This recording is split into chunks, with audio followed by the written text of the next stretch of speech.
Entonces, muchísimas gracias por acompañarnos de nuevo a una edición más de Fisiocortos. Bienvenidos todos, me presento igual con ustedes, mi nombre es Adrián Hernández. Muchísimas gracias. Muchísimas gracias también al doctor Pavel por acompañarnos el día de hoy. Y pues vamos a dar inicio. Les quiero comentar que el doctor Pavel, él es médico rehabilitador.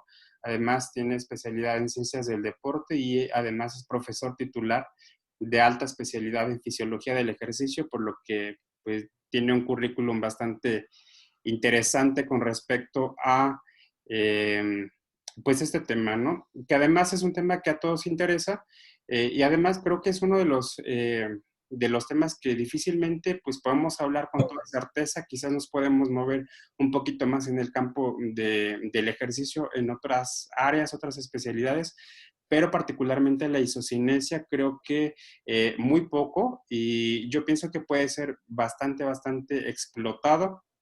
Por supuesto que el doctor Pavel nos dará ahorita pues las pautas iniciales para que nosotros podamos comprender un poquito más acerca de la isocinesia. Y bueno, pues lo ideal es que esto lo podamos llevar a la práctica a partir del día de mañana, todos los que estamos laborando con nuestros pacientes y ver de qué manera pues podríamos empezar a incluir la isocinesia pues en manos de lo que el doctor Pavel nos tiene el día de hoy. Doctor Pavel, buenas noches, bienvenido, muchísimas gracias por acompañarnos, por haberme aceptado la invitación y además luego del contratiempo de hace 15 días, pues bueno, la verdad es que muchísimas gracias por estar con nosotros y bienvenido. Adelante, le cedo la palabra para que pueda usted empezar cuando guste. Hola, gracias Adrián, gracias a todos los que están conectados, buenas noches. Este, pues sí, primero una disculpa por lo de hace un par de semanas donde un árbol cayó sobre un transformador y nos dejó sin luz horas enteras, entonces no pudimos hacer la conexión, pero bueno, aquí estamos el día de hoy para hablar de este tema que a mí en lo particular pues me gusta muchísimo y pues a eso me dedico prácticamente. Estoy generando la presentación. Y bueno, yo trabajo en el Hospital 20 de Noviembre del ISSSTE. Como dijo Adrián, me llamo Pavel S. Magaña, soy médico especialista en rehabilitación, un maestro en ciencias del deporte y tengo un camino de ya 10 años en el área de isocinesia. Del 20 de noviembre me tocó la fortuna de echarla a andar y pues hemos estado ahí generando bastantes cosas, tesis, proyectos de investigación, participado en certámenes y congresos y pues, ya muchas cosas que nos han ido ampliando el conocimiento sobre esto y obviamente pues he acudido a cursos formativos del área con personas del extranjero que son pues grandes portavoces de esta materia, que efectivamente, como comentó Adrián, de repente es muy complicado poder echar a andar una máquina por el desconocimiento de tres cosas. Con el desconocimiento de para qué nos sirve, el desconocimiento de la biomecánica muscular y el desconocimiento de la fisiología del ejercicio que necesitamos aplicar en esto. Entonces, de repente lo vemos como máquinas muy caras que no son funcionales. Y la verdad es que sí son muy caras, pero son extremadamente útiles para darte mucha información y para poder entrenar con ellas. Entonces, el chiste es saberlas utilizar y saberlas em, explotar. La isocinesia, por lo mismo caro, no es una cosa que podamos tener en el consultorio en el día a día, ya quisiera yo tener una. Yo conozco 3 sitios privados en la Ciudad de México que tienen isocinesia abierta al público. Y sé de otro par de instituciones más de la iniciativa privada que tienen isocinesia, pero no está abierta al público. Y de ahí en fuera están en el sector público, en las instituciones, los equipos. Y ahí sí les puedo decir que sé un montón de unidades del IMSS, unidades del DIF, unidades de la Secretaría de Salud y del mismo ISSSTE, que tenemos las máquinas. La gran lo gran, la gran cosa es que están paradas las máquinas porque nadie Ni los médicos ni los fisios se animan a echarlo a andar. Y también de repente hay personas que se preparan en esto y los mueven de sitio. Entonces, es complejo, pero la verdad es que, insisto, es una cosa muy útil cuando sabemos explotarla al máximo. Dentro de la experiencia que puedo decir, pues es que me ha tocado trabajar con muchas marcas, no voy a decir que todas, pero sí al menos 4 o 5 marcas. Eh, del mismo modo, me ha tocado trabajar con todo tipo de pacientes. Aquí sí me ha tocado desde el atleta de alto rendimiento o figura pública hasta la persona con discapacidad que tiene 89 años. Entonces, en ese sentido me ha tocado poder explotar mucho las máquinas y encontrarles el sentido útil, como les comento. En el 20 de noviembre, desde 2015 y hasta el año pasado, que no había este, SARS-CoV-2, podíamos hacer los cursos taller básico y avanzados con certificación internacional sobre isocinesia. Estos cursos nos los apoya la empresa alemana fabricante de equipos Fisiomed, que es la marca que tenemos en el ISSSTE, pero en algún otro momento hasta hemos estado auspiciados por otras marcas que están interesadas en que se dé a conocer esto. Entonces, la temática pues, ha sido presentar en un curso de 3 días con 18 horas teórico-prácticas la utilidad. Y ustedes van a ese curso y se forman para poder echar a andar una máquina en serio, ¿no? Entonces, bueno, esto es un poquito de la trayectoria que hemos tenido y, por ejemplo, en el CRE de Chihuahua estuvimos asistiendo y dando un curso después en 2015 y en 2018 y recientemente estábamos en la UNAM dando cursos sobre otra máquina que es la IsoForce, este, eh, como les digo, pues, que no sean unos armatostes caros que sirven para la foto de la esposa del gobernador, sino que sean unos equipos que realmente se estén empleando en beneficio de la gente y que, bueno, este, pues sepamos dirigirlo en el área en la que estamos. Y bueno, ¿por qué me he metido tanto en isocinesia? Bueno, porque como les digo, cuando la llegas a conocer y tienes el entendimiento en biomecánica y fisiología, le encuentras todas las ventajas del mundo. Encuentras todas las ventajas que tiene que de repente el ejercicio terapéutico se nos queda corto y que de repente las evaluaciones funcionales hasta de alto rendimiento nos quedan muy cualitativas, siendo que esto te da números, ¿no?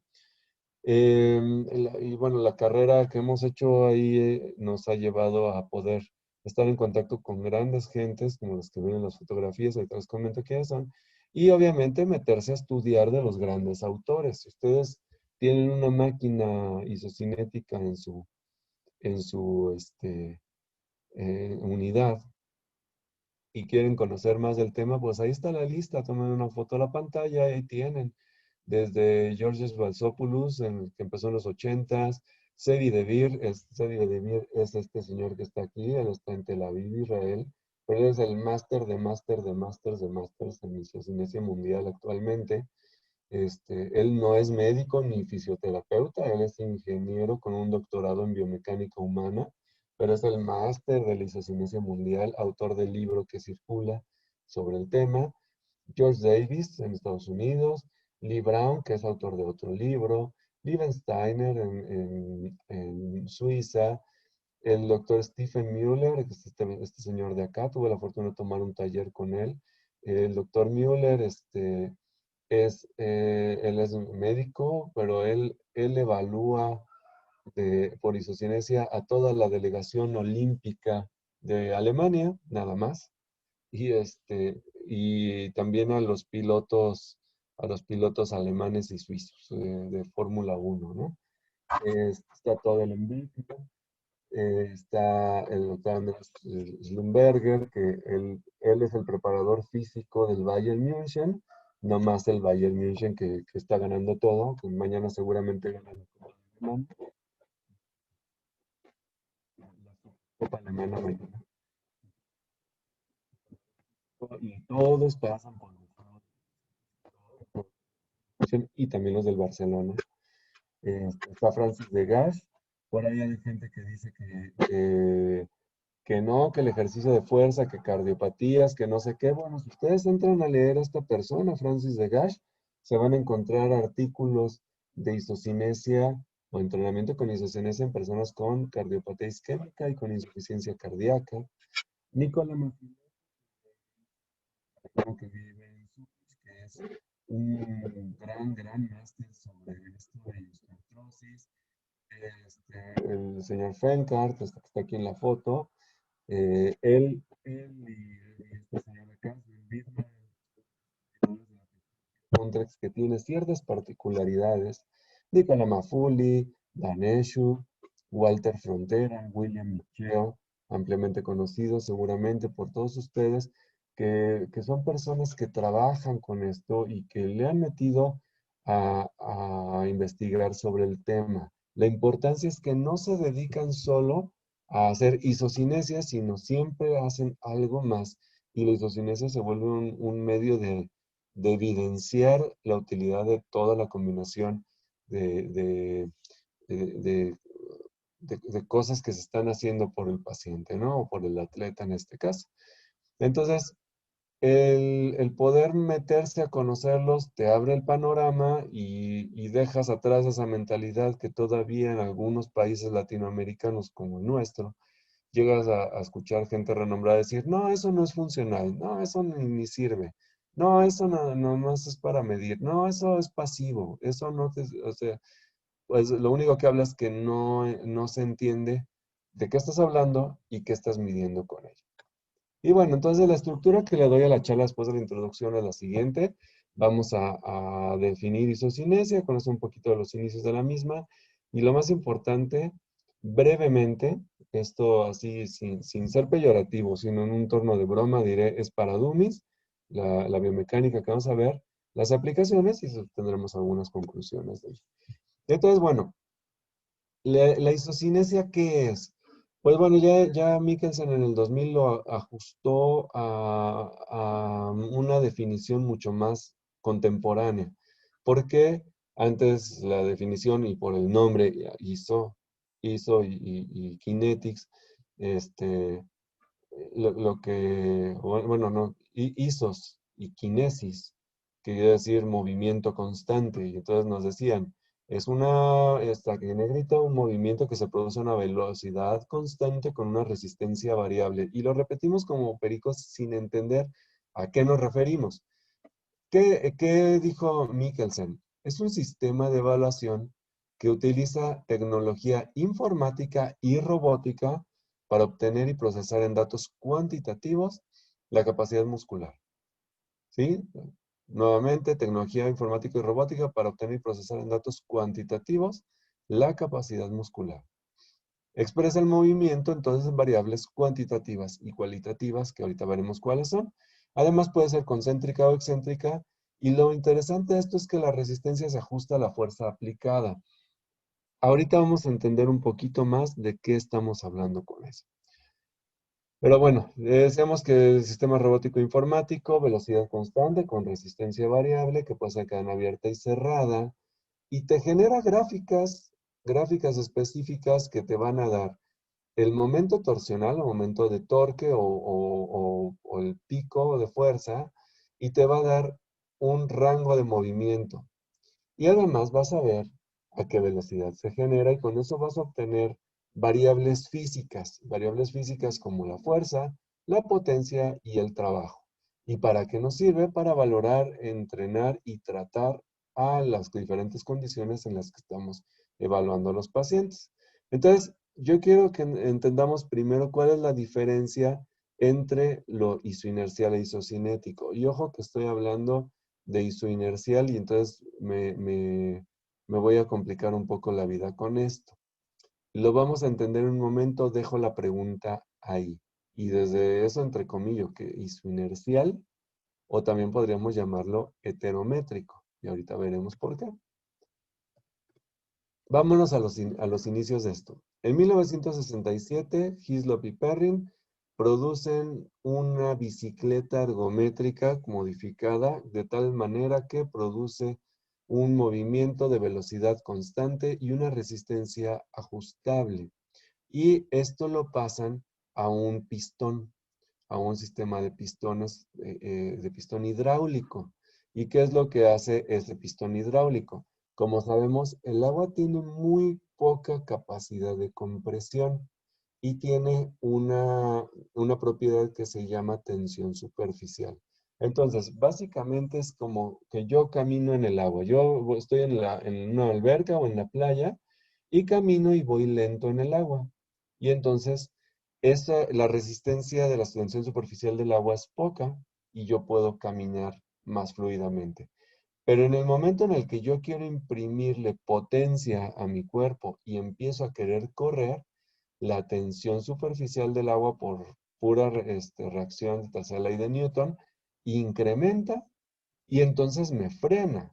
Y si yo trato de correr en el agua, la misma agua me está deteniendo, me está poniendo a mayor resistencia y más o menos me mantiene la velocidad. Este es el principio de la isocinesia.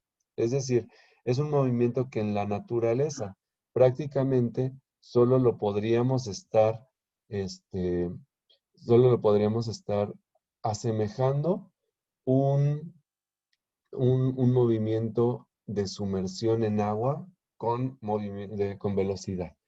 Entonces, el pistón que estaba en los primeros equipos sumergía esto o este pistón lo empujaba contra el agua y el agua lo frenaba.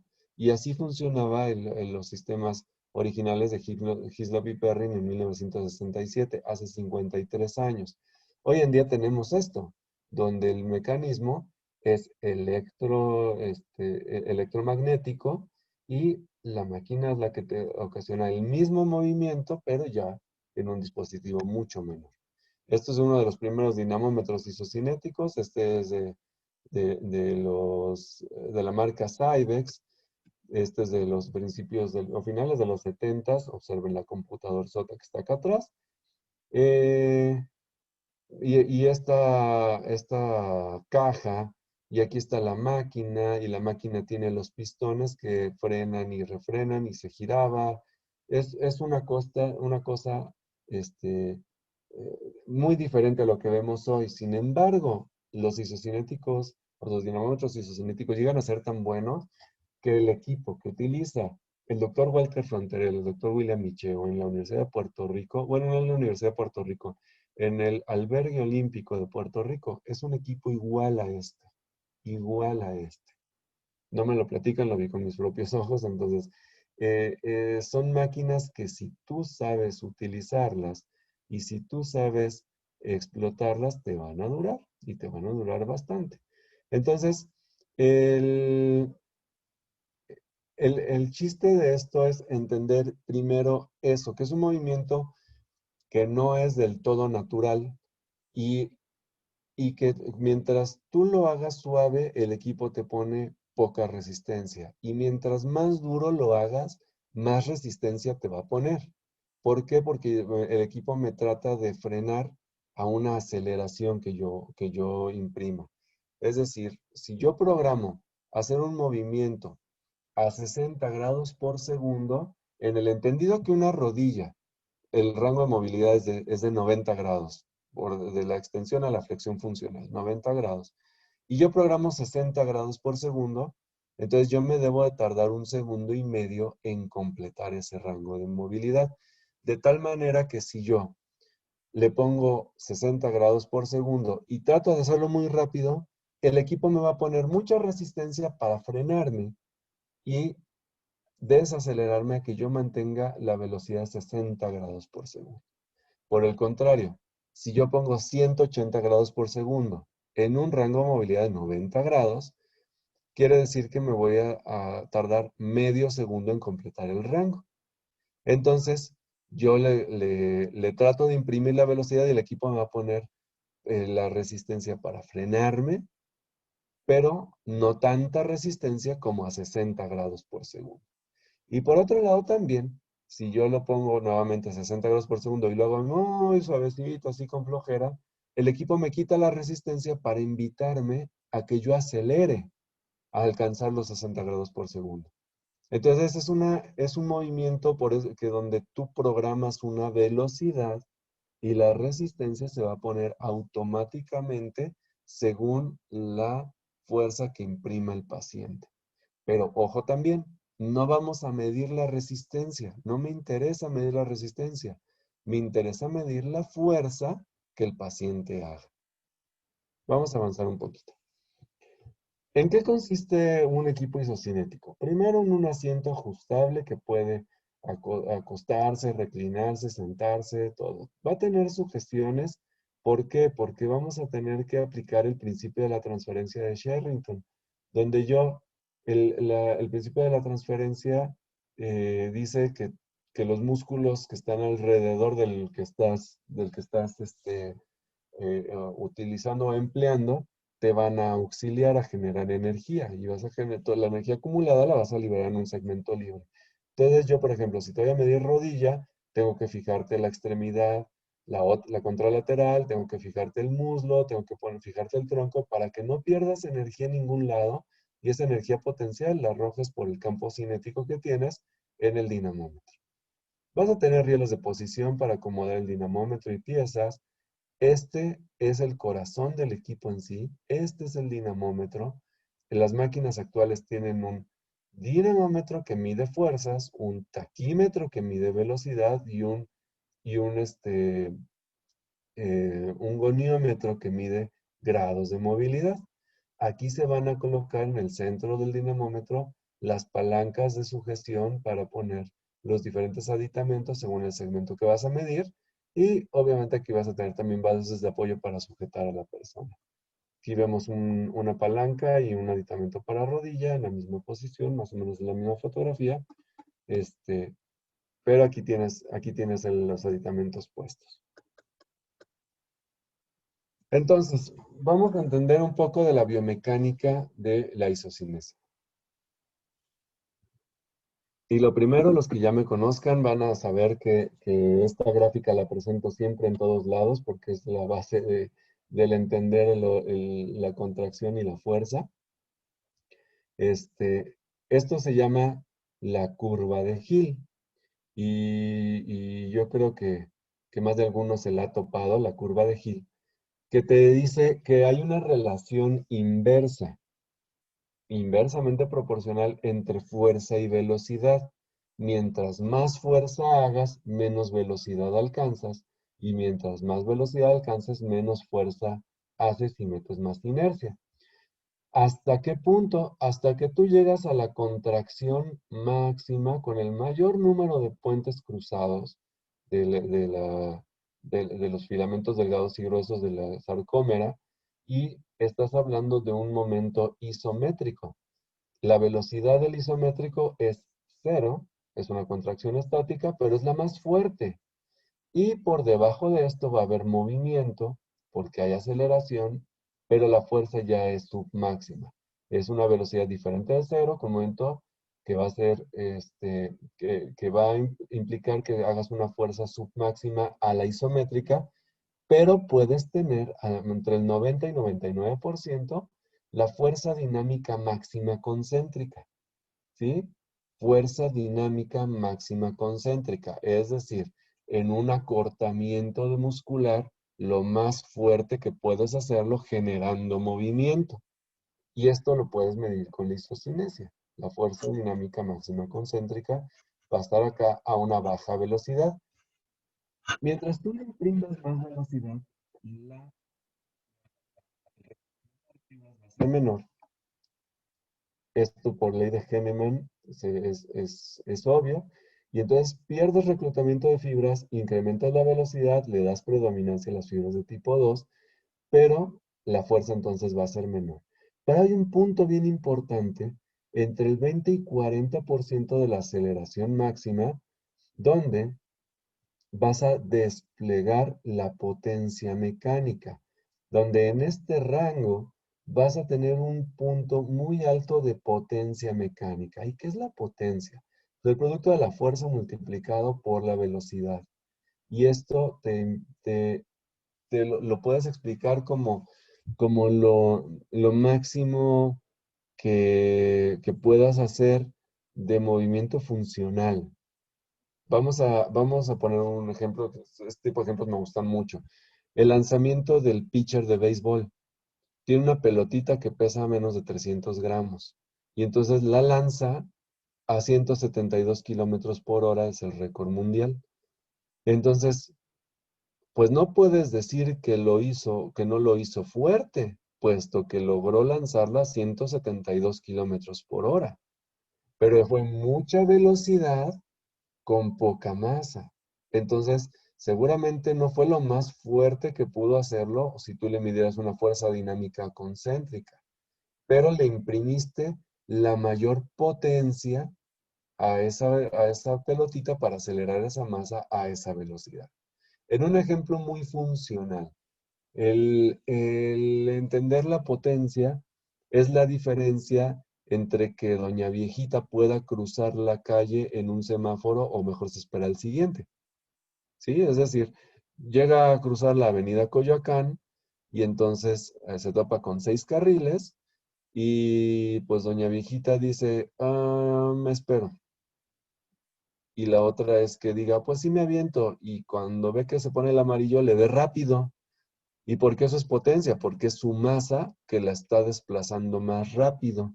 Y entonces la potencia se vuelve un parámetro fundamental. No va haciendo contracciones máximas para caminar, pero necesitas que las haga más aceleradas. Y eso es potencia. O por ejemplo, subir la escalera. Que vayas pasito a pasito o que subas la escalera rápido. Sigue siendo la misma masa, sigue siendo la misma altura del escalón y entonces la carga mecánica es la misma en kilogramos por metro por minuto. Sin embargo, la potencia que le imprimas va a ser diferente entre que te tardes 10 segundos o un minuto. Entonces, entender que la fuerza es una magnitud vectorial que va a medir la cantidad de movimiento o deformación que tiene un material, pero que está en relación inversa con la velocidad del movimiento y esto genera potencia. Y la potencia es la que nos va a permitir muchas veces la funcionalidad. Entonces, ojo con esto, los que estén, aquí del grupo de fisioterapeutas, que no siempre necesites buscar fuerza y máxima fuerza, y es que le falta fuerza. A veces en una persona con discapacidad lo que tú necesitas es buscarle la potencia para que tengas una persona que pueda valerse por sí misma. Entendamos otra cosa. La tercera ley de Newton dice que siempre que un objeto ejerce una fuerza sobre otro, el segundo ejerce una fuerza igual, pero en sentido contrario. Entonces, vamos a desglosarlo en esto porque esto aplica en la isosimetría. Este es el bíceps y está cargando una masita de 10 kilos. Vamos a poner una mancuerna de 10 kilos o una bolsa de mandado, lo que sea. ¿Quién va a ser la fuerza que vamos a llamar momento interno? Momento interno lo va a producir el músculo. El músculo es el único órgano capaz de producir fuerza. Entonces, el momento interno es el que se hace a favor de la contracción muscular y en este ejemplo lo genera el bíceps. El segundo momento que va a ser el externo, o sea, soy un interno y un externo, que es la tercera ley de Newton, la fuerza igual en sentido opuesto. ¿Quién la va a dar? Bueno, entendamos primero que esto pesa porque es un segmento que tiene masa y entonces va a pesar. La resistencia a vencer, la misma fuerza de gravedad que va a estar atrayendo esto hacia abajo y la articulación misma con ligamentos, tendones, nervios, vasos y todo lo que está aquí va a oponerse al movimiento además del músculo antagonista. Entonces todo eso te va a generar un momento externo. ¿Y qué va a pasar si el momento interno y el momento externo son iguales? Pues va a pasar que llegamos a esto, a una velocidad cero donde es igual a la fuerza interna y la fuerza externa, y estamos en un movimiento cero, en una velocidad cero, pero con una contracción isométrica. Hay trabajo muscular, pero está equilibrado. Entonces, en el momento en el que el momento interno rompa este momento externo por 1 Newton, vas a empezar a tener movimiento. Y este movimiento conlleva que se haga bajo una velocidad. Poca, media, mucha, muchísima, muchísima, muy, muy, muy poca, pero vas a tener velocidad para tener movimiento y esto está en un rango.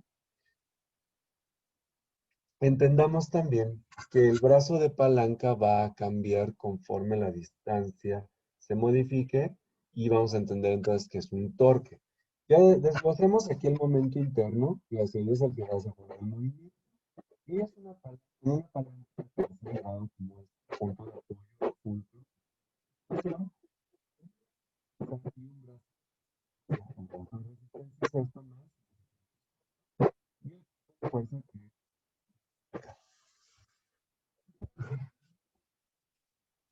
Entonces, el momento interno tiene, decía yo, que ser mayor que el externo para poder haber desplazamiento, pero vean que hay una distancia entre el centro de rotación y el punto de inserción de la palanca.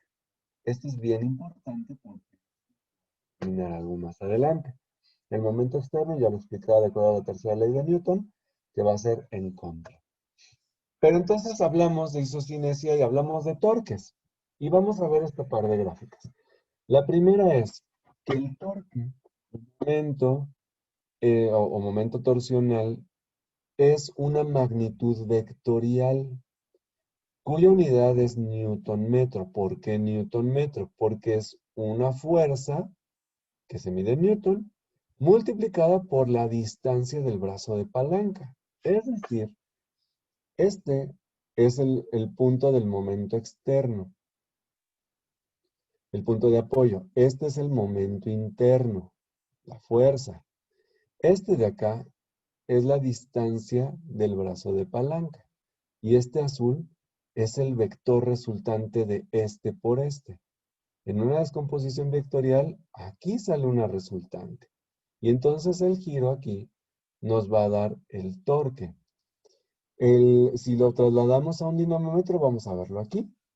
Yo aquí tengo el dinamómetro, tengo el centro, que es esto, tengo el brazo de palanca, que es esto, y tengo esta base de apoyo que está aquí, está en los mismos colores. Y entonces le puse las mismas flechas. El brazo de fuerza, tú lo ibas a imprimir aquí abajo, flecha rojita, la flecha verde nos va a representar la distancia del brazo de palanca. Y entonces, ¿dónde se genera el torque? Adentro del dinamómetro, en el punto de giro. Yo hace poco les daba clase a unos residentes y les decía, agarren una pluma con su mano. Lo voy a hacer, déjenme ver mi video para que se vea lo que quiero mostrarles. ¿Dónde está mi video? No me veo. Ahí está, ya me veo. Ok. Yo les decía, agarren una pluma, aquí está la pluma, agárrenla y apriétenla con la mano, y con la otra, gírenla. ¿Ok? Y si ustedes lo hacen, me gustaría que lo pudieran hacer y sintieran dónde se siente la resistencia. Y entonces la pregunta sería, ¿se siente aquí o se siente aquí? Esto es importante porque la resistencia la vas a sentir en el centro de tu mano. Y esta mano está generándome la fuerza de torsión. Y este brazo de palanca está girando. Pero quien recibe, donde se siente el resultado de este giro, es en el centro de la mano empuñada. Eso es importante porque así funciona un torque. No te está midiendo el torque, no te mide esta fuerza que estás aplicando aquí. Te está midiendo el vector resultante acá en lo azul. Y eso es lo que nadie le entiende a la isocinesia. ¿Qué estás midiendo? Te dicen, estás midiendo la fuerza del músculo cuádriceps. Pues vamos a suponer que estás sentado y estás haciendo una extensión de rodilla. Estás midiendo la fuerza del cuádriceps. No, no estás midiendo cuánta fuerza produce el cuádriceps. Estás midiendo la fuerza del cuádriceps multiplicada por la longitud o la distancia del brazo de palanca y estás moviendo entonces el momento torsional. Lo que tienen que decirte también es que, o sea, te lo va a medir el dinamómetro porque viaja en esta dirección, pero al ser una descomposición vectorial, se hace en ambos sentidos. Y entonces aquí tú tienes sentada una persona, aquí está el vector que corre hacia acá, pero tienes otro que va a correr hacia acá y que está acá, el centro de rotación articular.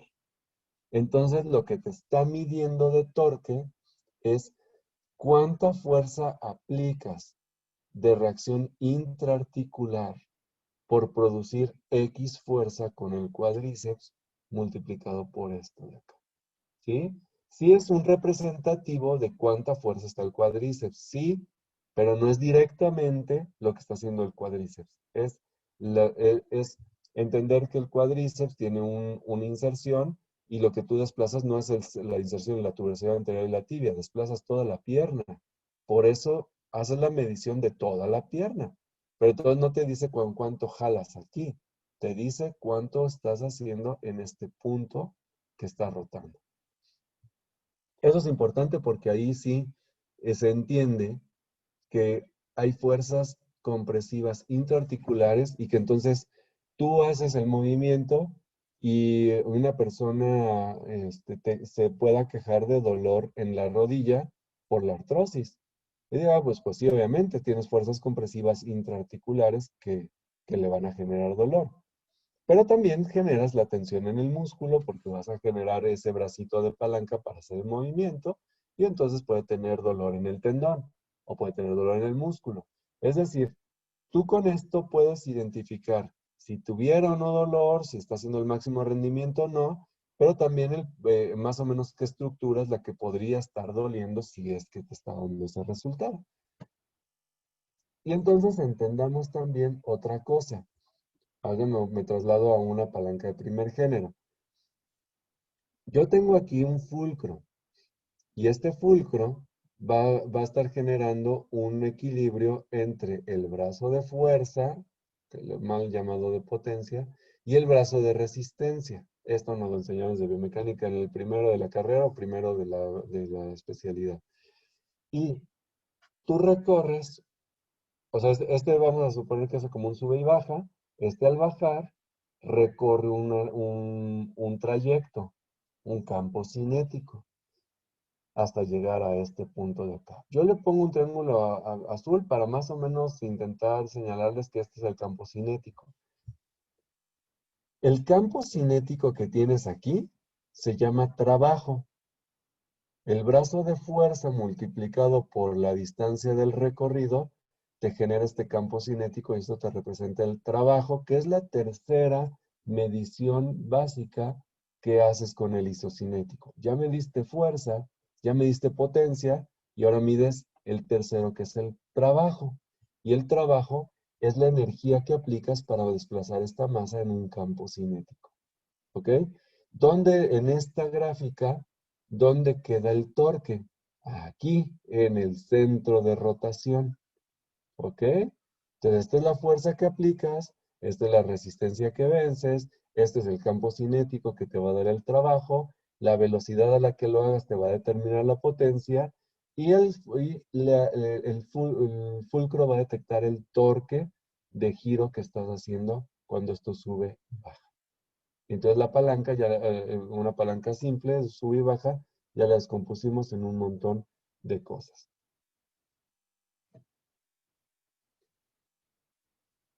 ¿Qué aplicaciones tiene la isocinesia? Yo me baso en lo que dice el doctor Sevidevir y estos son 5 puntos. Uno, determinar la debilidad muscular. Obviamente, saber si tienes debilidad o no y qué tan fuerte es esta debilidad. El segundo aspecto es un seguimiento clínico y evolución, y eso es bien importante porque tú puedes saber, como les decía, si lo que tú estás haciendo en tu intervención de ejercicio, de terapia y todo, te está dando resultado. Si estás midiéndolo objetivamente con magnitudes físicas, Newton, metro, watt, joules, estás evidenciando y midiendo exactamente cómo evoluciona el paciente. El screening basado en grupos aislados, ¿qué quiere decir esto? Que tú puedes tener grupos particulares en los que estés trabajando. Es decir, no voy a medir igual a los beisbolistas que a una persona que no hace béisbol. Esperas valores diferentes, pero puedes tomar un punto de referencia según un grupo en particular. ¿Y qué pasa si no lo tienes? Pues entonces puedo utilizar el lado contralateral. O sea, me llega doña Viejito para dar la rodilla por una prótesis y tiene otra rodilla. Y entonces yo puedo aislar un poquito hacia eso y después medir a una población similar para saber más o menos qué puedo esperar. En aplicaciones médico-legales es bien importante porque muchas personas dicen tener dolor y es prácticamente imposible poder decir si es cierto o no es cierto. Le puede hacer electromiografías, le puede hacer resonancias, le podrá hacer con los dolorímetros, pero realmente no sabes si tiene o no. Y esto sí te deja ver curvas particulares que te evidencien que tiene dolor cuando hace una contracción. Entonces, en aplicaciones médico-legales puede ser muy importante para determinar que hay una debilidad residual, que hay dolor residual, que hay limitación del rango de residual, etcétera, etcétera, etcétera. Y obviamente en investigación, que es lo que todo el mundo lo ubica y nomás es para investigación y no lo usan porque nomás es para investigación y se descompone, siendo que son equipos de super batalla. Y ya aplicado a un campo clínico, ¿para qué nos sirve? Pues para hacer diagnóstico de fuerza, de debilidad, de dolor, etcétera, para hacer entrenamiento o rehabilitación. O sea, puedes hacer etapas diferentes de la rehabilitación basada en el isocinético o puedes hacer entrenamiento en una persona que quieres incrementar el rendimiento rápidamente. Puedes hacer valoraciones laborales con simulaciones y prevención de lesiones que se hace mucho en deporte. Lo que yo les comentaba que hace el doctor Silberger, lo que se busca es detecciones de alteraciones biomecánicas que te predispongan a una lesión. Beneficios de entrenar con esto, pues bastantes. Fortaleces el músculo, coordinas, haces coordinación intramuscular e intermuscular, mejoras la resistencia a la fuerza, o sea, es decir, disminuyes la fatiga muscular, mejoras la elasticidad del músculo y normalmente disminuyes el tiempo de rehabilitación o entrenamiento. ¿Cuánto? ¿Qué tanto es tantito? Bueno, un programa de rehabilitación que normalmente te llevarías de 12 a 16 semanas, a lo mejor con 8 lo estás consiguiendo. Y, por ejemplo, en los programas que aplicamos en el 20 de noviembre, lo que tú ves que hace en una rehabilitación convencional en aproximadamente 12 semanas, nosotros lo estamos reduciendo entre 4 a 6. Entonces, obviamente nos implica menor tiempo de incapacidad, menor tiempo de estancia hospitalaria del paciente, nos implica menor tiempo de recuperación y obviamente menor tiempo de discapacidad. Entonces, es creo que muy importante entender los beneficios que tienes de hacer este tipo de entrenamiento. Y bueno, George Davis y todo el Becker te dicen un montón de ventajas, eficiencia, seguridad, la resistencia acomodada, que eso en el entendido de que el paciente va a hacer tanta fuerza como sea posible y la máquina le va a poner resistencia para siempre ser vencida, entonces es una ventaja.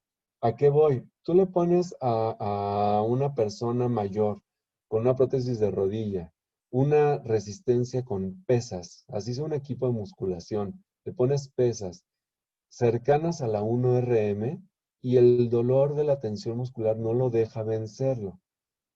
Romper la inercia del primer momento es difícil.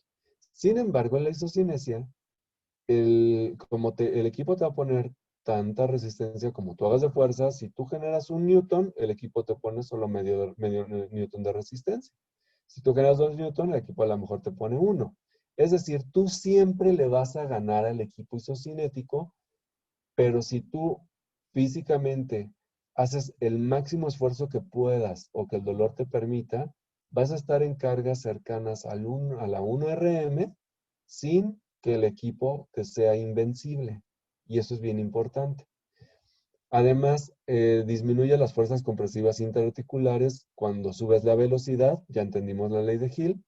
Eh, te, te- Te cambian diferentes, o sea, la velocidad en diferentes espectros del movimiento. ¿Qué quiere decir esto? O sea, tú puedes hacer desde una velocidad cero en una contracción isométrica hasta una patada que Cristiano Ronaldo le hace a 1600 grados por segundo.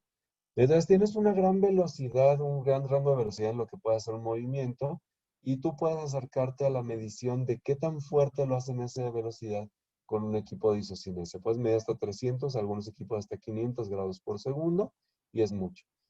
Al mismo tiempo puedes entrenar en un espectro de velocidad diferente, desde muy lento hasta mucho más rápido. Lo importante aquí es que yo haga un lanzamiento de béisbol, lleva un momento elástico y un momento de fuerza y luego lleva mucho movimiento inercial. Eso es lógico, el músculo hace una contracción, saca el golpe de poder y es inercia lo que lleva el brazo hacia el frente. En la isocinesia no. En la isocinesia, si tú no haces movimiento activo, el equipo se para. Entonces también eso es una ventaja. Vas a tener una contracción en todo el rango de movilidad y va a ser constante. Entonces es ejercicio efectivo. Con la ventaja de que hay poco o mínimo dolor post-ejercicio, los famosos DOMS que suelen tener los pacientes tras hacer un ejercicio de pesas con ejercicio mal llamado isotónico. La validez del equipo es muy alta, la reproductibilidad es muy alta, el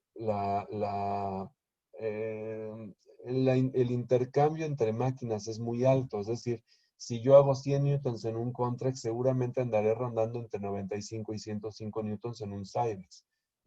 Es decir, las máquinas están hechas para medir lo mismo y hacer lo mismo.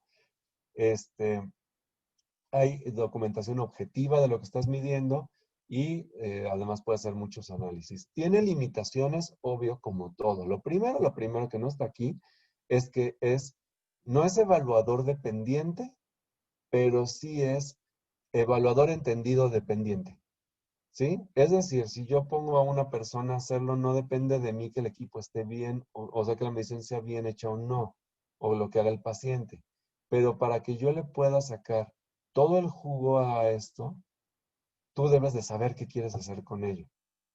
Tienes que saber medir lo que quieres medir o hacer lo que quieres hacer. Si tú no lo entiendes, entonces no le vas a hallar utilidad. Normalmente son equipos monoarticulares, eso sí es una desventaja, que dicen que patrones no funcionales, que eso es todo un tema de debate para otra ocasión, porque sí puedes sacar movimientos muy funcionales de esto. Lo que les mencionaba yo, dice, las velocidades se limitan y no replican necesariamente la del deporte. Pues sí, pero insisto, el deporte lleva mucha inercia y esto no es inercial, esto es activo, es contracción activa todo el tiempo.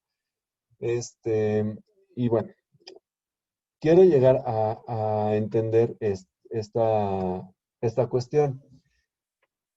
Yo ahí les ponía una pregunta atrás que decía, ¿cuál es la diferencia entre lo isoinercial y el isocinético?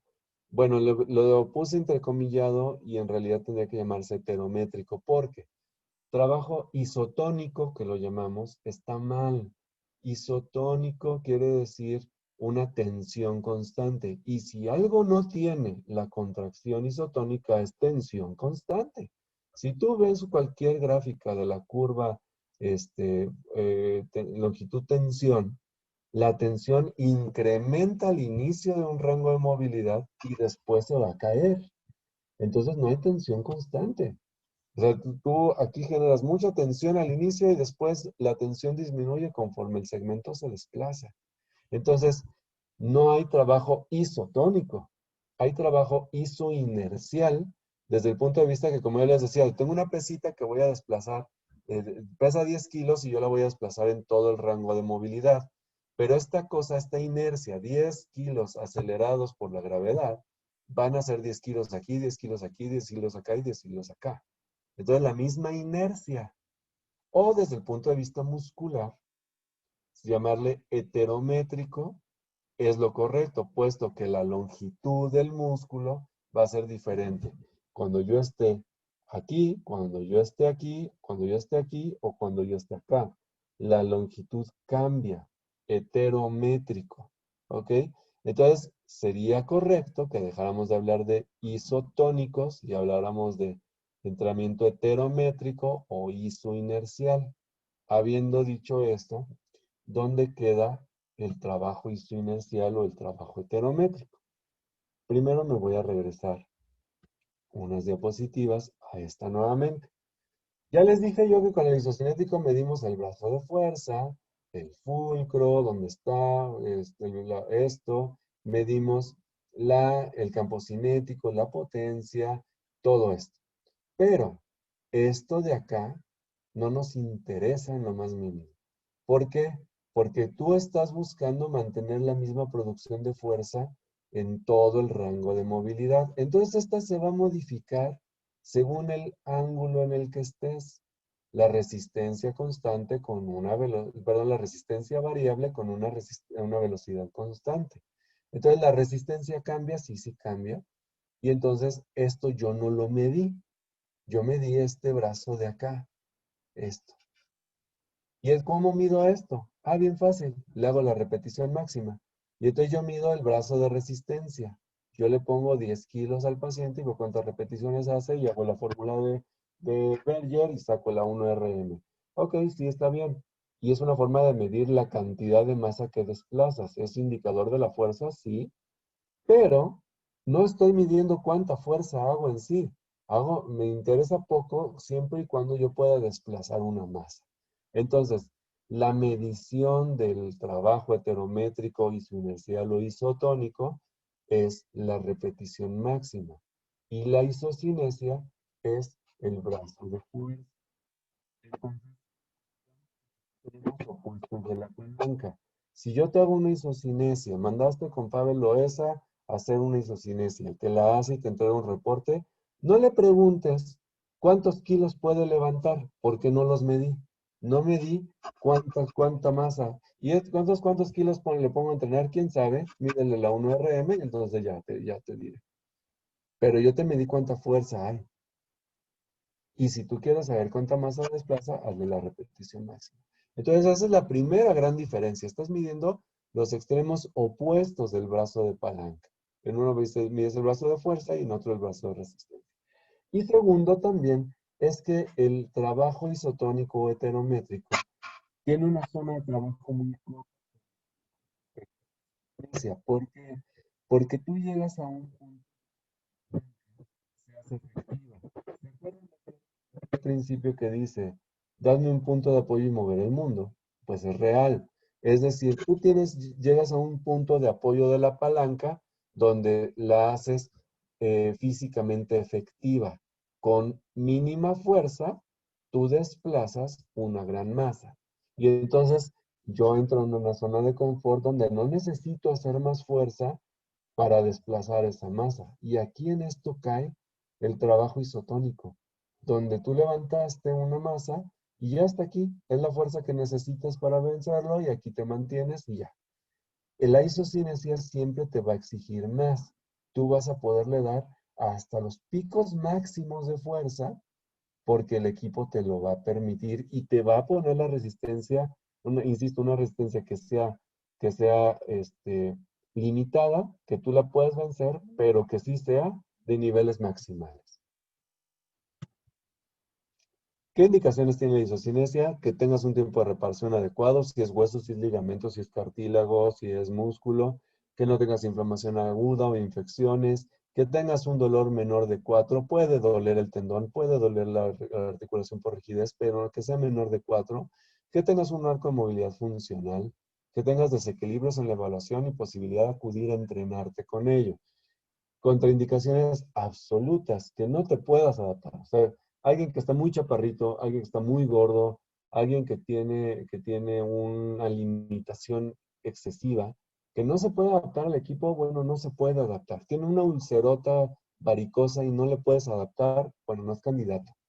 Dolor intenso, arco de movilidad muy limitado, lo decía yo, lesiones recientes, inflamación aguda. Ojo con el uso de esteroides mayor de 3 meses. ¿Por qué? porque por un lado vas a tener fuerzas compresivas que te podrían poner en riesgo por osteoporosis, y por otro lado te cambia las propiedades del tendón, y al momento de traccionar puedes tener una lesión tendinosa. Infecciones, epilepsia no controlada, cardiopatía restrictiva dilatada o valvulopatía no controlada, cirugías recientes, fracturas en consolidación u osteoporosis severa son las contraindicaciones absolutas. Hay relativas: dolor moderado, inflamación crónica, un rango de movilidad más o menos, si la epilepsia está controlada, si el estado hipertensivo no es contraindicación absoluta porque ese día no puedes entrenar, pero mañana no sé, mañana a lo mejor vienes con hipertensión, pero está en un rango ya aceptable, bueno, puedes trabajarlo. Y cardiopatías con función moderada es una contraindicación relativa si baja la FEBI durante el esfuerzo, si no, no hay problema. ¿Cuándo te va a servir? Pues a mí me gusta mucho este esquema y es algo que hacemos mucho. Un isocinético de arco corto, o sea, aquí te dice Davis en este esquema de rehabilitación. Isocinesia isometría submáxima, isometría máxima, isocinética submáxima de arco corto, luego isotónicos de arco corto, isocinéticos máximos de arco corto, y es decir, te va diciendo que vas progresando con todas las modalidades de contracción, el trabajo de fuerza en rehabilitación, pero le vas añadiendo. ¿Qué es rango corto? Rango corto son ranguitos de 30 a 45 grados, ¿sí? De 30 a 45 grados. ¿Cómo harías una contracción submáxima con la isocinesia? Pues si ya conocemos que la curva de Hill dice que a mayor velocidad, menor fuerza, como hago menor fuerza, pues le subo la velocidad. Y por ejemplo, estas son gráficas. Aquí no hay números. Estas son una gráfica de un paciente, medio el 20 de noviembre, derecha, izquierda, derecha. Aquí me acomodé mal los datos, pero vamos. Te dice colores. Yo particularmente siempre recomiendo que acomodes los datos, como mides derecha, izquierda, por velocidades. Derecha, izquierda 60, derecha, izquierda 180, derecha, izquierda en excéntrico o en lo que tú quieras. Y te va a arrojar una gráfica de extensión y una gráfica de flexión, si me diste los dos.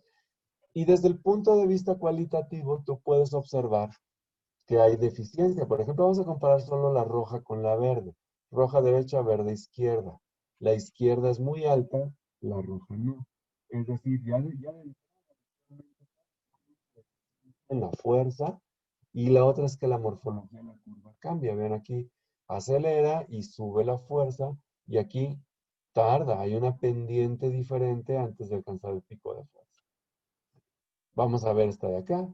Nuevamente, derecha e izquierda, esta es otra paciente, derecha e izquierda 60, y vean la roja, no se parece en nada a la verde. La verde tiene una deficiencia en alcanzar la fuerza máxima, pero la alcanza. Y la roja la levanta, hace una meseta, se cae, sube, se cae, sube. Esto es una gráfica de dolor clásica, donde el paciente tiene dolor al momento de ejecutar la fuerza por las fuerzas compresivas y entonces no alcanza. Y cada vez que alcanza un cierto grado de compresión, baja la fuerza y luego la trata de recuperar y vuelve a doler y vuelve a bajar. Y vamos a ver este lado de acá, que también tenía dolor a la flexión. Subió y se le cayó cuando alcanzó el pico de fuerza, se le cayó la fuerza y vuelve a recuperarla. Esta es una gráfica de dolor. Esta es izquierda. Y la derecha, vean acá, que esta es la derecha, la roja es la curva derecha que tiene dolor. Y vean la derecha también a alta velocidad, perdón, el movimiento excéntrico, y vean cómo es un desastre esta curva. El mismo dolor no le dejó hacer nada. Entonces yo les decía, implicaciones médico-legales, bueno, aquí tienes una medición que está evidenciando que la persona tiene dolor. Esta gráfica es de un futbolista profesional que le decían que estaba fingiendo. Él había tenido una lesión de meniscos y le decía que estaban fingiendo que tenía dolor. Cuando le hice la isocinesia, les dije, oigan, pues no, ¿saben qué? Sí tiene dolor. Le hicieron una resonancia magnética y a la semana de esto lo estaban operando porque seguía la lesión de meniscos. Entonces, fue una cosa que nadie le creía y aquí se ve perfectamente el dolor que tiene. Para ese tipo de cosas nos sirve. No solo son los números, sino son la evaluación cualitativa. Si se fijan aquí, no estamos hablando de torques, ni de watts, ni nada, solamente con la morfología de la gráfica pudimos hacer un diagnóstico bastante preciso. Yo no sé qué tiene, pero tiene dolor. Y obviamente ya sabía que tenía lesión de meniscos, entonces ahí se dio. Conclusiones, los 5 puntos de otro rollo. Uno, el isocinético te va a permitir hacer una medición precisa del momento interno, del momento interno. El RM te deja valorar el momento externo del brazo de palanca. Te va a servir principalmente para investigación, evaluación y entrenamiento. Tercero, el momento depende de la fase de reparación. O sea, el momento no como torque, sino el momento de hacer la isocinesia dependerá de la fase de reparación en la que estés, según la lesión que haya tenido. Sí es funcional, sí es funcional. Insisto, porque puedes aplicar muchas cosas a partir de esto, pero necesitas entender el quinto punto, que esto es una combinación de biomecánica y fisiología muscular. Si no lo entiendes, no vas a poderle sacar todo el provecho que tienes y vas a acabarla dejando de portatoallas como está en muchos lados. Esto es lo que yo les decía, ¿no? Este es mi equipo de trabajo, la doctora Anita Dávila, la doctora Anita Aguilar, la doctora María Rosa Ramos, que estamos quienes impartimos los cursos de isocinesia en el 20 de noviembre. El último pues fue el año pasado, junio. Este año estaba programado uno en abril y otro en septiembre y pues el SARS-CoV-2 no nos dejó. Esperamos poder estar haciéndolos nuevamente el 2021. No hay forma de hacer estos cursos en línea, no hay forma de hacerlos en línea. ¿Por qué? Porque necesitas la práctica y no hay manera en que yo desde Zoom te diga cómo tienes que ajustar tu equipo y qué se siente. Entonces, esperamos, ahí están mis datos de contacto, cualquier cosa que les pueda ayudar. Está mi teléfono y mi correo electrónico. Y bueno, pues muchas gracias por la invitación. Adrián, estoy contigo. Muchas gracias, Doc. Este, bueno, pues nada más comentarles a todos que si tienen alguna pregunta, bueno, pueden habilitar su micrófono para hacerla personalmente al doctor. O si quieren, también la pueden hacer a través del chat, pueden escribir la pregunta y yo con muchísimo gusto se la leo al doctor Pavel. Doctor, la verdad es que quiero felicitarlo muchísimo por la ponencia, la verdad es que es una gran ponencia. En lo particular, pues, creo, o sea, de principio a fin estuve completamente, pues, atento, ¿no? A todo a lo que bien comenta. Y dentro de muchas cosas, yo creo que como en la parte, pues, reflexiva, sí me atrevo a decir que hay tanto que como oficio, bueno, hablo por mí en este caso, que como oficio creo que desconozco, ¿no? Respecto a las acciones musculares, a este tipo de entrenamiento. Y finalmente, como a mí, la verdad es que con los ejemplos de Doña Viejita, pues la verdad es que queda bastante claro, ¿no? Queda bastante claro y queda bastante claro que justamente creo que pues estamos quedando un poquito cortos, o si no es que bastante, con respecto a la rehabilitación de nuestros pacientes, ¿no? Independientemente de la especialidad que como oficios vamos también adquiriendo sobre la marcha, creo que esta especialidad respecto a las acciones musculares es muy importante y la verdad es que se desconoce muchísimo, ¿no? Entonces, cualquier cosa que uno vaya a trabajar con los pacientes, creo que al final siempre los temas a nivel muscular, de fuerza y demás, interviene o es muy importante y siempre es un aspecto medular en la rehabilitación de todos los pacientes. Así que la verdad es que lo felicito muchísimo, la verdad es que fue muy grato poderle escuchar y yo creo que pues esto da pie a que podamos seguir estudiando mucho más y sobre todo pues seguirnos formando, ¿no? Ojalá que pronto pues, la pandemia nos deje poder aprender un poquito más de la mano de los expertos como usted. Y bueno, pues ojalá podamos más adelante igual compartir, si tiene ya alguna fecha establecida más adelante acerca de algunos de los cursos.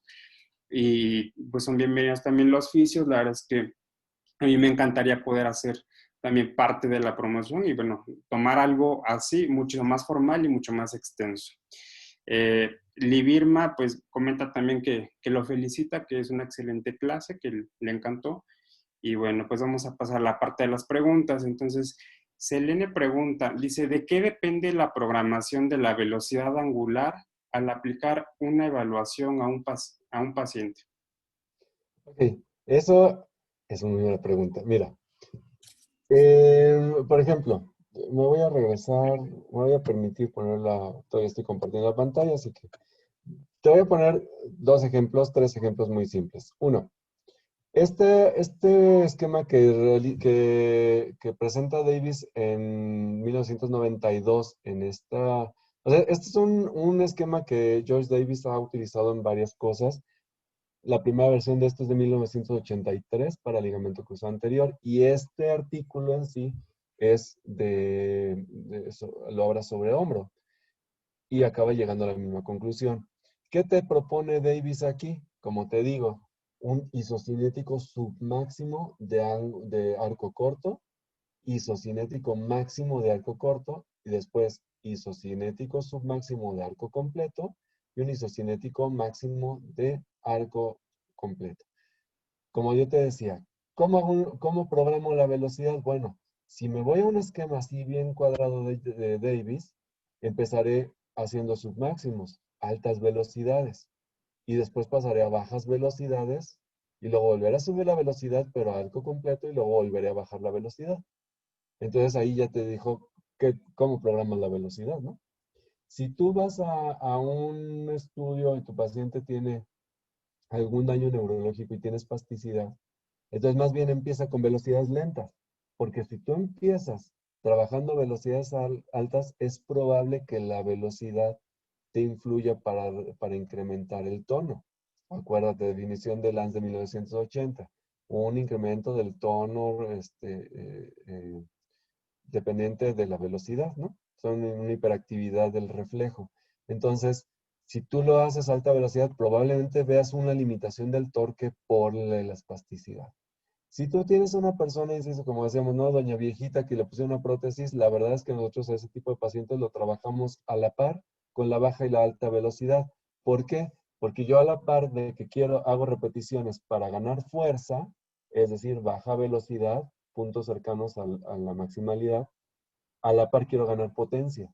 Y entonces le hago dos series de baja velocidad, ganando fuerza, y después dos series de alta velocidad para incrementar la potencia. Y me ha dado muy buen resultado. Este esquema que te estoy platicando no es poquito. Esto tenemos por lo menos 8 años haciéndolo así y pues el resultado nos, nos ha, nos ha dejado muy satisfechos y es un esquema que también usa Nicola Maffioletti. Entonces, ahí es algo que depende mucho de la situación clínica, pero te pongo tres ejemplos de cómo la velocidad es lo que tú vas a prescribir en este caso, ¿no? Ok, muchísimas gracias. Doctor, una pregunta.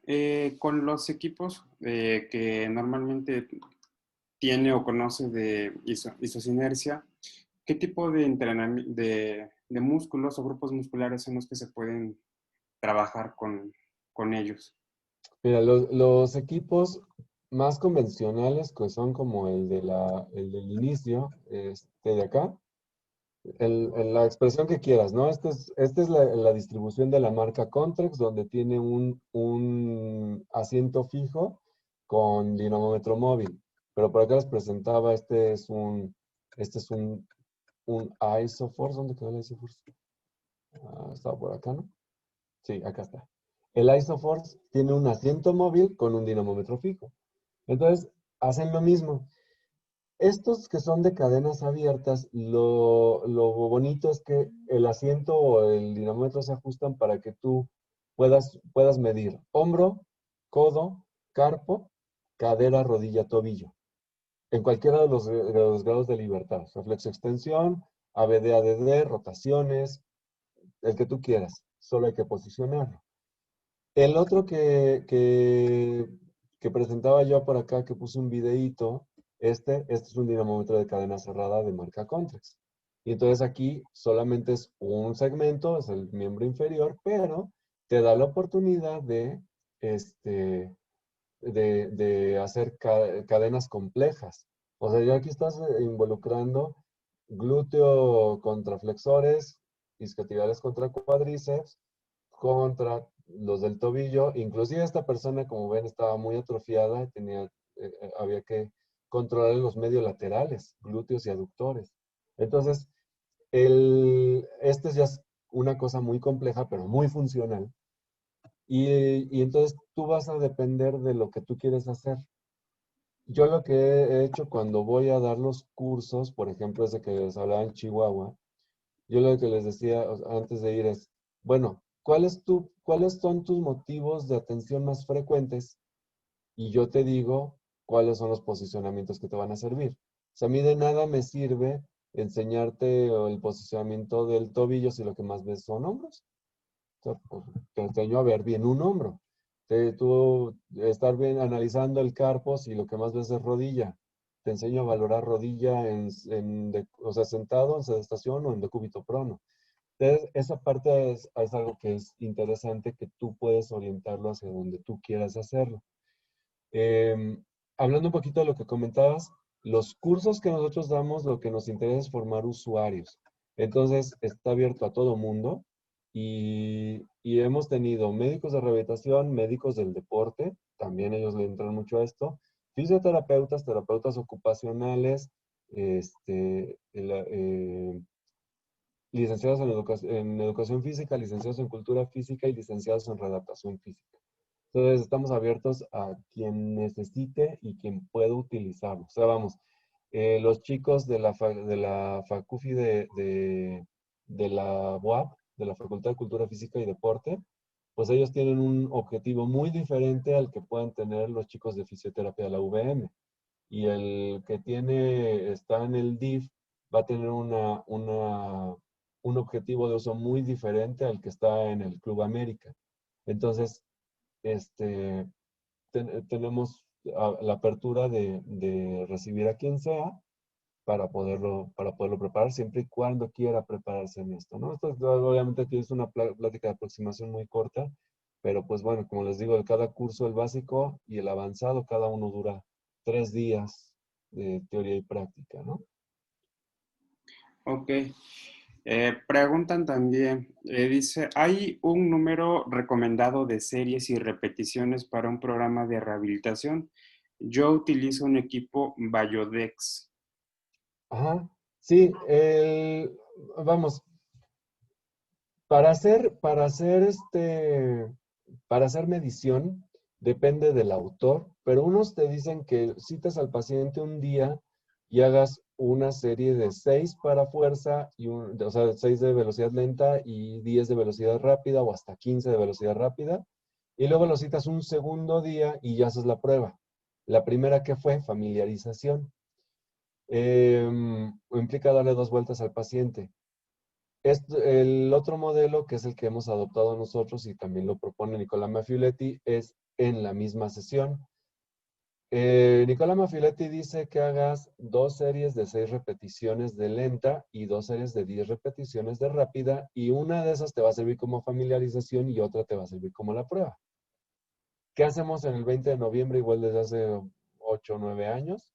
Hacemos 2 series de 10 de ambas velocidades, para prueba y para entrenamiento. 2 series de 10 de baja velocidad, 2 series de 10 de alta velocidad el día de las pruebas. Y en el entrenamiento hacemos lo mismo, 2 series de 10 de cada uno, y nos da el resultado que buscamos. La verdad es que no hemos sido testigos de lo que dicen los libros de que ay, que la fatiga, que no sé qué. La verdad, normalmente la segunda serie te sale mejor que la primera porque ya se familiarizó el individuo y te hace una mejor serie. Ok. Bueno, igual bueno, comenta Selene que bueno, ella se comunica de la clínica Mediartros en Guadalajara, que si más adelante pueden organizar algún curso de actualización respecto a los sociocinéticos. Entonces, Selena, bueno, te comento que ya, bueno, ahí están los datos del doctor por si le quieres escribir un correo o un WhatsApp, pues ahí está la información para que lo hagas directamente con él. Libirma, Bueno, comenta, dice, me quedó duda sobre el comentario de los ejercicios isotónicos, supongo que respecto a la definición que comentaba Doc, pues que no es del todo adecuado decir que es isotónico, supongo. Supongo que sí.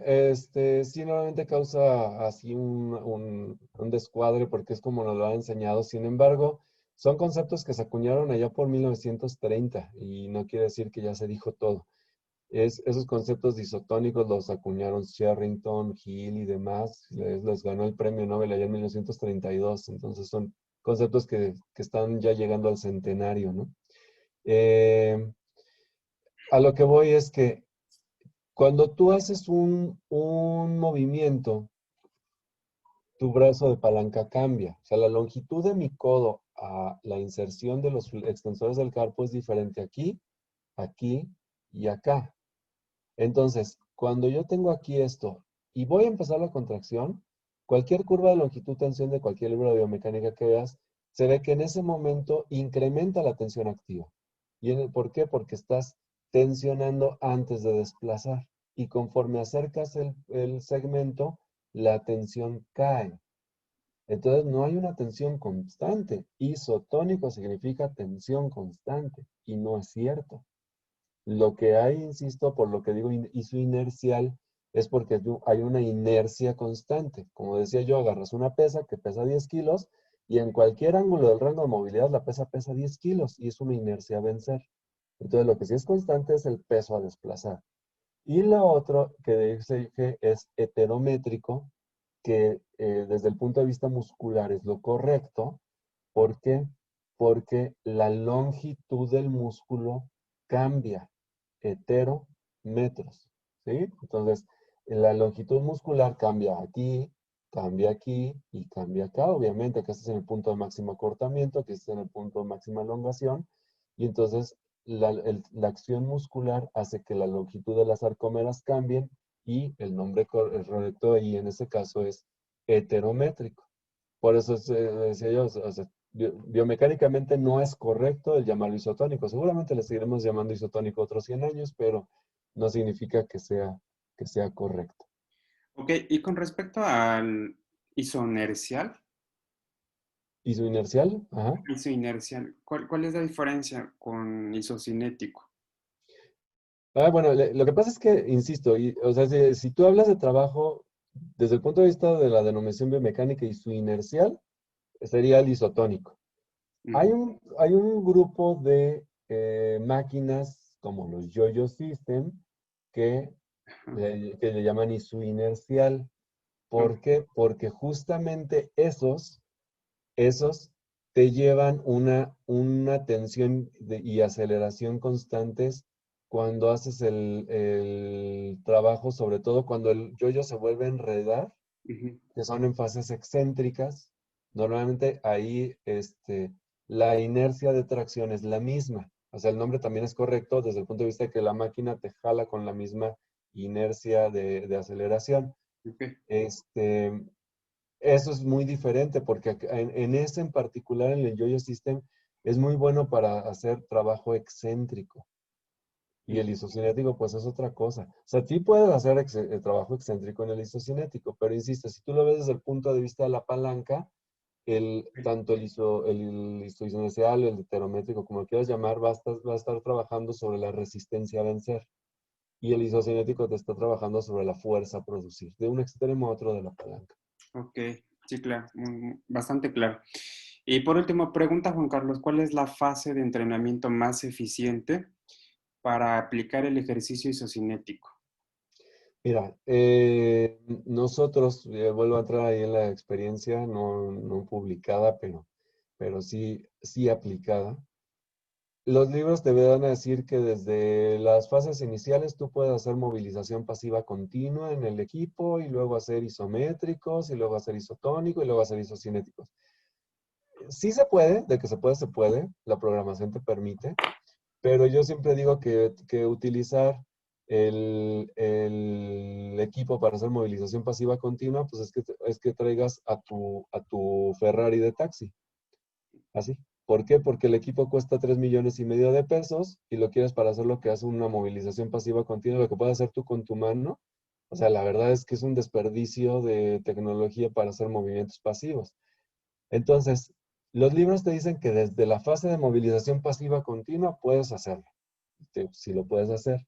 Pero ¿en qué momento es lo ideal?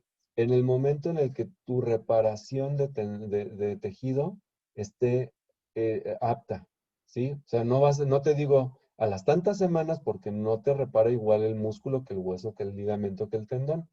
Entonces, cuando ya hayas pasado una fase roja, una fase proliferativa, y estés en una fase de remodelación, es cuando más beneficio le vas a poder sacar, porque es cuando realmente vas a poder aplicar las cargas que sean entrenables para incrementar la fuerza notoriamente en el músculo. Entonces, hasta que tú estés, según el tejido que estés reparando, en una etapa ya que esté de remodelación de los tejidos, entonces es cuando, para mí es lo ideal para utilizarlo, es cuando nosotros lo hacemos y nos da muy bien el resultado en ese sentido. Perfecto. Ahora sí, ya la última pregunta de Liz Ortega. Adelante, Liz.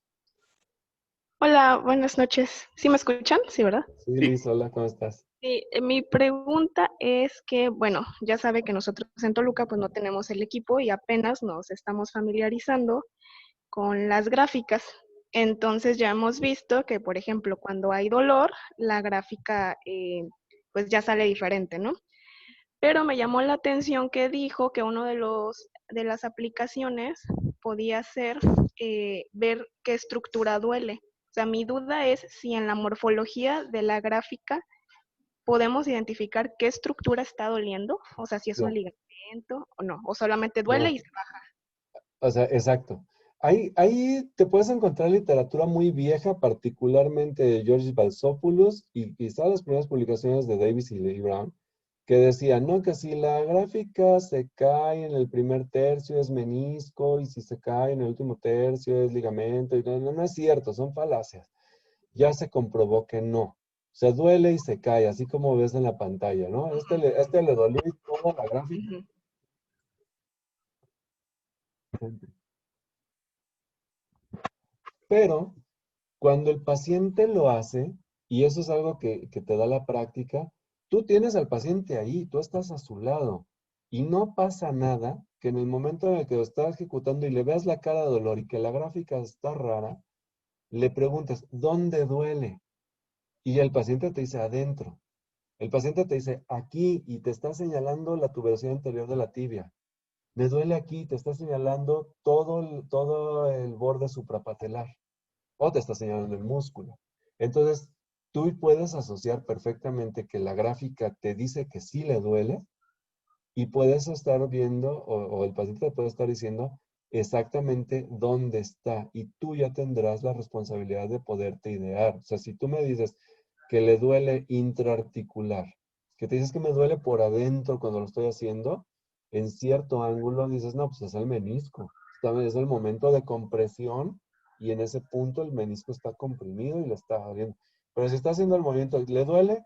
Me duele acá arriba y estás palpando que es el polo, dices, ah, pues seguramente lo que está doliendo es la tensión muscular. Entonces, en eso ya es lo que siempre te ponen en un estudio de gabinete. Correlacionar con clínica. Bueno, ahí puedes estar haciendo la clínica a la par del estudio y llegar a alguna conclusión de tú sugerir qué es y después obviamente lo bajas y lo haces una exploración dirigida, ¿no? Ok, gracias. ¿Ok? Bueno, muchas gracias. Y ya por último, pregunta que la frecuencia con la que se puede hacer un entrenamiento con equipo de isocinesia una vez que el tejido y el rango de movilidad está funcional. Como todo trabajo de fuerza máxima, 3 veces por semana, 2, 3 veces por semana. Es decir, una vez a la semana no te sirve ni de relajo, mejor no pierdas el tiempo y pones a hacer otra cosa. Pero tampoco diario, porque también las cargas compresivas y tendinosas son altas. Entonces, como todo ejercicio de fuerza, tienes que darles espacio de 2 a 3 veces por semana, ¿no? Ok, Lo que sí, perdón, el último, es que lo que sí es que los programas Pues dependerán. O sea, nosotros tenemos, depende de la situación del paciente, tenemos programas que nos duran 8 semanas, programas que nos duran 6 y programas que nos duran 4. Entonces, también depende de lo que tú estés buscando, la duración. Ojo que lo que sí es que normalmente estamos entre 4 y 12, perdón, entre 4 y 8 semanas menos que un programa de rehabilitación convencional. Ok, perfecto. Muy bien, pues vamos cerrando entonces, Doc, si me permite. Pues muchísimas gracias. Nuevamente, pues felicitarle por la presentación del día de hoy. La verdad es que excelente. Yo creo que hemos aprendido todos bastante y pues definitivamente la espera valió la pena. Entonces, pues muchísimas gracias por aceptar nuevamente la invitación, de estar con nosotros, de compartirlo. Y pues bueno, estaremos en contacto para futuros eh, cursos o pláticas o ponencias o algo relacionado con este tipo de actividades. Entonces, y pues a todos, muchísimas gracias por estar presentes, por acompañarnos el día de hoy en la presentación. Los invito pues a que me sigan en las redes sociales, en Fisio ABC, me encuentran en la página de Facebook, que es donde normalmente voy publicando las pláticas que se van haciendo más o menos cada 15 días. La siguiente semana, el día miércoles, igual tendremos el siguiente episodio de Fisiocortos con la doctora Gabriela Anciso. Entonces, están todos invitados. Muchísimas gracias por habernos acompañado durante este tiempo. Y pues que pasen buena noche, cuídense muchísimo y estamos en contacto. Entonces, pues finalizamos.